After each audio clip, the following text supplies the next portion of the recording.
కూటమి ప్రభుత్వ హయాంలో ఆంధ్రప్రదేశ్ రాష్ట్ర వ్యాప్తంగా కూడా కొండలు మాయమైపోతున్నాయి, జలధారలు కలుషితం అయిపోతున్నాయి, పర్యావరణం సర్వనాశనం అవుతుంది, ప్రకృతి విధ్వంసానికి గురవుతుంది. ఇది అక్షర సత్యం. దానికి ఒక సరికొత్త ఉదాహరణే ఉమ్మడి విశాఖ జిల్లాలో భాగంగా కొత్త అనకాపల్లి జిల్లాలో ఉండేటటువంటి పంచదారులు అనేటువంటి ప్రాంతం. అసలు పంచదారులు అంటే ఏమిటి? ఒక కొండ మీద నుంచి 5 జలధారలు ఉద్భవించి ఏడాది పొడవునా జలధార ప్రవహించేటటువంటి ప్రాంతాన్ని పంచదారులుగా చరిత్ర చెప్పబడుతుంది. ఇప్పటికీ మా ప్రాంతంలో పంచదారుల కొండ అంటే చాలా పవిత్రత, ప్రకృతి, ఆధ్యాత్మికానికి నిలయం. ఆ ప్రాంతంలో ఆ కొండ మీద వేల సంవత్సరాల క్రితమే ఉమా ధర్మలింగేశ్వర స్వామి వారి ఆలయం వెలసింది. దాన్ని కాలక్రమేణా ఉమా రామలింగేశ్వర స్వామి ఆలయం అని పిలుస్తారు. ప్రసిద్ధి పుణ్య శైవ క్షేత్రాల్లో వన్ ఆఫ్ ద శైవ క్షేత్రం ఉమా రామలింగేశ్వర స్వామి ఆలయం పంచదార్ల ప్రాంతంలో. ప్రతి మహాశివరాత్రికి వేలాదిగా లక్షలాదిగా భక్తులు వస్తారు. ఎప్పటికీ ఆ ప్రాంతం ప్రకృతి అందాలకు గాని ఆధ్యాత్మికతకు గాని పెట్టింది పేరుగా ప్రాముఖ్యత చెందినటువంటి ఆ పంచదార్ల కొండ, పంచదార్ల ప్రాంతం మొత్తం ఈ రోజు కూటమి ప్రభుత్వం వల్ల సర్వనాశనం అవుతుంది. వారి అక్రమ మైనింగ్ వల్ల పవిత్రమైనటువంటి జలధారలు బురద పాలవుతా ఉన్నాయి, బురద నీళ్లు వస్తా ఉన్నాయి.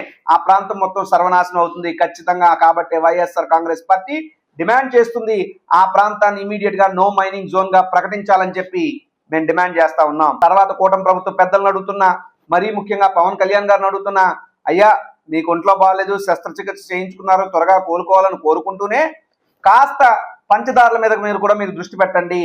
ఎన్విరాన్మెంట్ మినిస్టర్ గా మీరే ఉన్నారు. పైగా సనాతన ధర్మాన్ని పరిరక్షించేటటువంటి అనాపాలజిటిక్ సనాతన హిందూ అని చెప్పుకునే మీరు ఈ రోజు పంచదారుల ప్రాంతం మొత్తం నాశనం అవుతుంటే ఎందుకు నోరెప్పట్లేదు? జనసేన పార్టీ నుండి ఒక అధికారిక ప్రకటన ఎందుకు రావట్లేదు?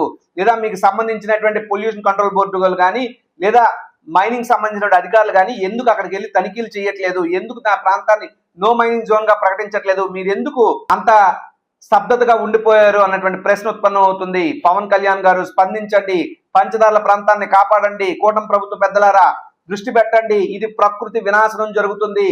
భవిష్యత్ తరాలు మిమ్మల్ని క్షమించేటటువంటి పరిస్థితి ఉండదు. దయచేసి పంచదారుల ప్రాంతంలో జరుగుతున్నటువంటి అక్రమ మైనింగ్ ఆపాలి అని చెప్పి మేము డిమాండ్ చేస్తా ఉన్నాం. పంచదారులు అనేటువంటి ప్రాంతం, అసలు పంచదారులు అంటే ఏమిటి?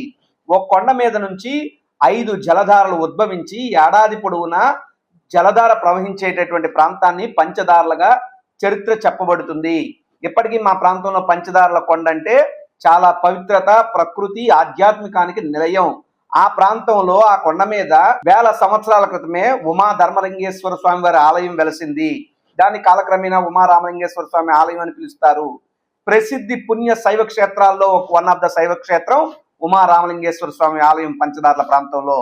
ప్రతి మహాశివరాత్రికి వేలాదిగా లక్షలాదిగా భక్తులు వస్తారు. ఎప్పటికీ ఆ ప్రాంతం ప్రకృతి అందాలకు గాని ఆధ్యాత్మికతకు గాని పెట్టింది పేరుగా ప్రాముఖ్యత చెందినటువంటి ఆ పంచదార్ల కొండ, పంచదార్ల ప్రాంతం మొత్తం ఈ రోజు కూటమి ప్రభుత్వం వల్ల సర్వనాశనం అవుతుంది. వారి అక్రమ మైనింగ్ వల్ల పవిత్రమైనటువంటి జలధారలు బురద పాలవుతా ఉన్నాయి, బురద నీళ్లు వస్తా ఉన్నాయి. ఆ ప్రాంతం మొత్తం సర్వనాశనం అవుతుంది ఖచ్చితంగా. కాబట్టి వైఎస్ఆర్ కాంగ్రెస్ పార్టీ డిమాండ్ చేస్తుంది, ఆ ప్రాంతాన్ని ఇమీడియట్ గా నో మైనింగ్ జోన్ గా ప్రకటించాలని చెప్పి మేము డిమాండ్ చేస్తా ఉన్నాం. తర్వాత కూటమి ప్రభుత్వ పెద్దలను అడుగుతున్నా, మరీ ముఖ్యంగా పవన్ కళ్యాణ్ గారిని అడుగుతున్నా, అయ్యా మీకు ఒంట్లో బాగాలేదు, శస్త్రచికిత్స చేయించుకున్నారు, త్వరగా కోలుకోవాలని కోరుకుంటూనే కాస్త పంచదారుల మీద మీరు దృష్టి పెట్టండి. ఎన్విరాన్మెంట్ మినిస్టర్ గా మీరే ఉన్నారు. పైగా సనాతన ధర్మాన్ని పరిరక్షించేటటువంటి అనాపాలజిటిక్ సనాతన హిందూ అని చెప్పుకునే మీరు ఈ రోజు పంచదారుల ప్రాంతం మొత్తం నాశనం అవుతుంటే ఎందుకు నోరెప్పట్లేదు? జనసేన పార్టీ నుండి ఒక అధికారిక ప్రకటన ఎందుకు రావట్లేదు? లేదా మీకు సంబంధించినటువంటి పొల్యూషన్ కంట్రోల్ బోర్డు కానీ లేదా మైనింగ్ సంబంధించిన అధికారులు కానీ ఎందుకు అక్కడికి వెళ్ళి తనిఖీలు చేయట్లేదు? ఎందుకు నా ప్రాంతాన్ని నో మైనింగ్ జోన్ గా ప్రకటించట్లేదు? మీరు ఎందుకు అంత స్తబ్దతగా ఉండిపోయారు అన్నటువంటి ప్రశ్న ఉత్పన్నం అవుతుంది. పవన్ కళ్యాణ్ గారు స్పందించండి, పంచదారుల ప్రాంతాన్ని కాపాడండి, కూటమి ప్రభుత్వ పెద్దలారా దృష్టి పెట్టండి. ఇది ప్రకృతి వినాశనం జరుగుతుంది. భవిష్యత్ తరాలు మిమ్మల్ని క్షమించేటటువంటి పరిస్థితి ఉండదు. దయచేసి పంచదారుల ప్రాంతంలో జరుగుతున్నటువంటి అక్రమ మైనింగ్ ఆపాలి అని చెప్పి మేము డిమాండ్ చేస్తా ఉన్నాం.